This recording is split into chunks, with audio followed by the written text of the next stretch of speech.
नितीश कुमार बाहेर पडले तरी मोदी सरकार सुरक्षित। गेल्या काही दिवसांपासून केंद्र सरकारमध्ये भूकंप होईल अशी चर्चा सुरू आहे। बिहारचं नेतृत्व कुणी करायचं यावरून बिहारचे मुख्यमंत्री नितीश कुमार आणि भाजपमध्ये शीतयुद्ध सुरू आहे।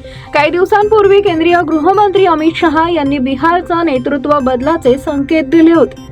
तेव्हापासून नितीश कुमार एनडीए मध्ये नाराज असल्याचं बोललं जात आहे। शिवाय नितीश कुमार एनडीएतून बाहेर पडले तर केंद्र सरकार अल्पमतात येऊ शकते अशा चर्चा सुरू आहे। याबाबतचं थेट वक्तव्य ठाकरे गटाचे खासदार संजय राऊत यांनी देखील केलं होतं। केंद्रात भाजपा नितीश कुमार यांचे 10 खासदार फोडण्याचा प्रयत्न करत आहे, त्यामुळे नितीश कुमार अस्वस्थ आहेत। त्यांनी वेगळा निर्णय घेतल्यास केंद्रातील मोदी सरकार अल्पमतात येऊ शकतं असं वक्तव्य राऊत यांनी केलं होतं।